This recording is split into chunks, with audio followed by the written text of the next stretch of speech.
Dis-moi, Martine, dans ton roman, quelle est l'importance de la culture pop ou du kitten ou du kitsch? Peut-être c'est à toi de me qualifier plus précisément. Oui, j'aurais tendance à dire que c'est la culture populaire. Je pense que dans le roman, ça fonctionne comme une série de points de repère. C'est comme si l'environnement se créait par ces points de repère qui sont issus de la culture populaire, qu'il s'agisse de la gomme à mâcher Hubba Bubba ou de Elvis ou des Charlie's Angels, de la femme bionique, de toutes ces figures qui ont, si on veut, cerner l'enfance, comme donner un cadre à cette enfance que je décris. Tu as parlé justement, tu viens d'évoquer la femme bionique puis Farah Facette, mais tu vois, il me semble que c'est pas tout à fait la même culture populaire parce que là, avec ces figures-là, avec Nadia Comaneci aussi, c'est des figures de superwomen, des héroïnes. Oui. Pourquoi ces filles-là? Pourquoi ces filles super puissantes?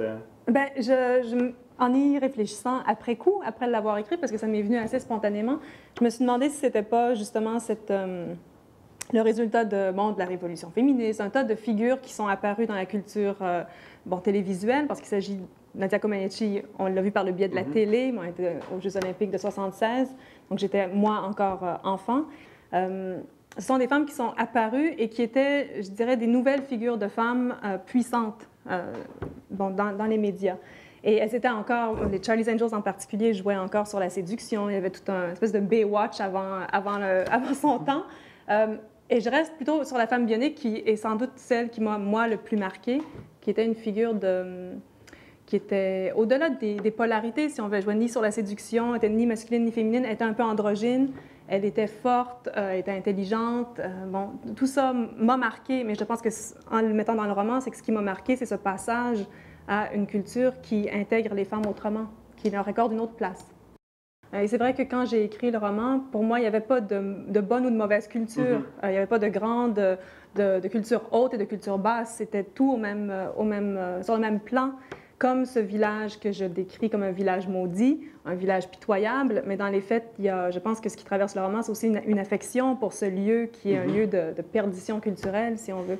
Donc, les points de repère de la culture populaire au kitten, parce que carrément, je pense qu'il y a des mets que je décris, un Elvis peint sur velours ou un divan couvert de fleurs ocre. Bon, il y a quelque chose de vraiment quétaine là-dedans, mais c'est jamais, j'espère, décrit avec mépris. C'est décrit avec cette affection d'un enfant qui n'a que ça comme paysage, si on veut. Et ce paysage, il est...